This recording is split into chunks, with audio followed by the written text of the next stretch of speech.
메시지 성경 로마서 14장에 대해 간략히 알아보겠습니다. 이 장은 우리 신앙생활에서 중요한 메시지를 담고 있습니다. 로마서 14장은 서로를 판단하는 대신 차이를 존중하고 사랑으로 대하라는 내용을 강조합니다. 먹는 것과 같이 사소한 문제로 다투거나 신앙의 기준을 강요하지 말고 각 사람이 자기 신념에 따라 하나님께 충실하면 된다고 말합니다.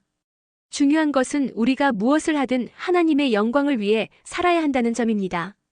마지막으로 모든 판단은 하나님께 속해 있음을 기억하라고 권면합니다. 결국 우리는 서로의 약점을 보듬고 믿음 안에서 하나가 되어야 합니다. 메시지 성경 로마서 14장 말씀으로 들어갑니다. 서로 사이좋게 지내십시오. 여러분과 생각이 다른 동료 신자들을 두 팔 벌려 받아들이십시오.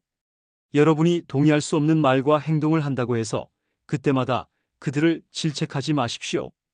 주장은 강하나 여러분 보기에 믿음이 약한 사람들의 경우도 마찬가지입니다. 그들의 살아온 길이 여러분과 다르다는 사실을 기억하십시오.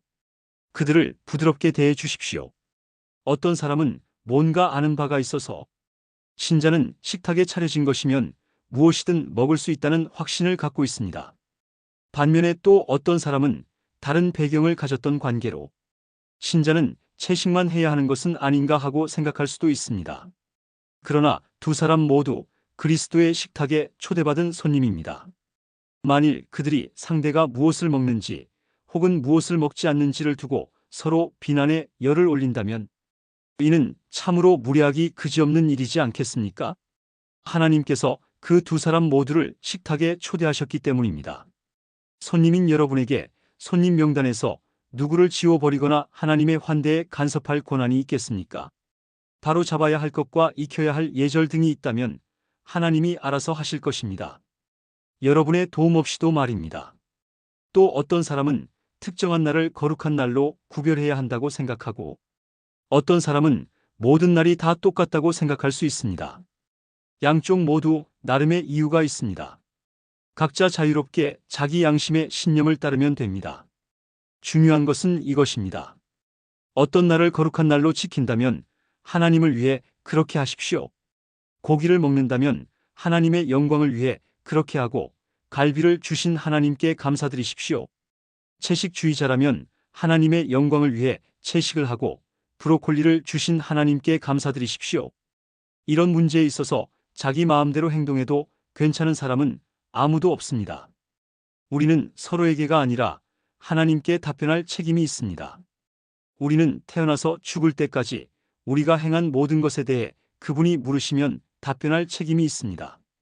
예수께서 사시고 죽으시고 다시 살아나신 이유가 바로 이것입니다. 삶과 죽음의 전 영역에 걸쳐 우리의 주인이 되셔서 서로가 서로에게 행하는 소소한 폭정으로부터 우리를 자유롭게 만드시기 위함이었습니다. 그러므로 형제를 비판하는 여러분은 지금 무엇을 하는 것입니까? 자매 앞에서 잘난 척하는 여러분은 지금 무엇을 하는 것입니까? 여러분은 스스로 어리석은 사람, 아니 그보다 못한 사람이 되고 있을 뿐입니다. 결국 우리 모두는 다 함께 하나님을 뵐 때 심판대에 나란히 무릎 꿇게 될 사람들입니다. 여러분이 비판적이고 잘난 척하는 태도를 취한다고 해서 그 심판대에서 여러분의 자리가 한치라도 더 높아지는 것은 아닙니다. 성경 말씀을 찾아 직접 읽어보십시오. 하나님이 말씀하신다. 내가 살아 숨쉬고 있기에 결국 모두가 내 앞에 무릎 꿇게 될 것이며 모든 혀가 있는 그대로의 진실을 말하게 될 것이다. 내가 오직 나만이 하나님이라는 진실을. 그러므로 여러분은 여러분 일에 전념하십시오. 하나님 앞에서 여러분 자신의 삶만으로도 여러분은 이미 할 일이 많습니다. 남에게 이래라 저래라 하던 것을 그만두십시오. 오히려 여러분이 관심 가져야 할 일은 이것입니다. 쓸데없이 다른 사람의 길에 끼어들어서 어려운 삶을 더 어렵게 만들지는 않는지 살피는 것입니다. 내가 확신하기로 이는 예수께서 주신 확신입니다. 모든 것이 그 자체로는 거룩한 것입니다. 물론 우리가 그것을 대하는 방식, 그것에 대해 하는 말들 때문에 그것을 더럽힐 수는 있습니다. 만일 여러분이 다른 사람이 먹는 것과 먹지 않는 것을 가지고 큰 화제거리로 만들어 그들을 혼란에 빠뜨린다면 여러분은 지금 그들과 사랑의 교제를 나누는 것이 아닙니다. 그렇지 않습니까? 기억하십시오. 그리스도께서 바로 그들을 위해 죽으셨습니다. 그런데 여러분은 고장 먹는 문제로 그들을 지옥에 보내겠다는 말입니까? 하나님이 축복하신 음식이 영혼을 독살하는 일에 이용되도록 놔두겠다는 말입니까? 하나님 나라는 무엇으로 배를 채우느냐 하는 문제가 결코 아닙니다. 하나님 나라는 하나님께서 여러분의 삶으로 무엇을 하시느냐 하는 문제입니다. 그분은 여러분의 삶을 바로 세우시고 온전케 하시며 기쁨으로 완성시키십니다. 여러분이 할 일은 일편단심으로 그리스도를 섬기는 것입니다. 다만 그 일을 하십시오. 그러면 여러분은 일석이조의 효과를 얻을 것입니다.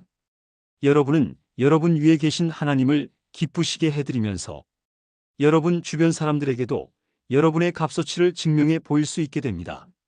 그러므로 우리는 서로 사이좋게 지내는 일에 힘을 다하고 뜻을 모아야 합니다. 격려의 말로 서로 도와주십시오. 흠을 잡아 풀이 죽게 만들지 마십시오. 분명 여러분은 저녁 식탁에 무엇이 올라오고 무엇이 올라오지 않는지 하는 문제 때문에 여러분 가운데 일하고 계신 하나님의 일이 좌초되는 것을 바라지 않을 것입니다. 그렇지 않습니까? 나는 전에도 말한 바 있고 앞으로도 계속 말할 것입니다. 모든 음식은 다 좋은 것입니다. 하지만 여러분이 그것을 나쁘게 이용한다면, 다른 사람들을 걸고 넘어뜨리고 때려 눕힐 목적으로 이용한다면 그것은 나쁜 것이 될 수 있습니다. 식사 자리에 앉을 때 여러분의 주된 관심은 여러분의 뱃속을 채우는 것이 아니라 예수의 생명을 나누는 것이어야 합니다. 그러므로 함께 식사하는 다른 사람들을 세심하게 배려하고 예의를 지키십시오. 마음껏 사랑을 나누는 일에 방해되는 것이면 먹는 것이나 말하는 것이나 그 무엇이든 하지 마십시오.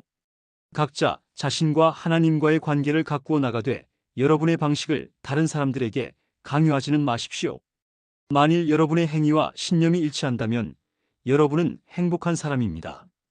그러나 그렇지 않다면 여러분이 행하는 바와 여러분이 믿는 바가 일치하지 않다면 어떤 날은 사람들에게 자신의 의견을 강요하다가 어떤 날은 그저 그들을 기쁘게 해주려고만 한다면 그때는 여러분 스스로도 앞뒤가 맞지 않는다는 것을 잘 알 것입니다.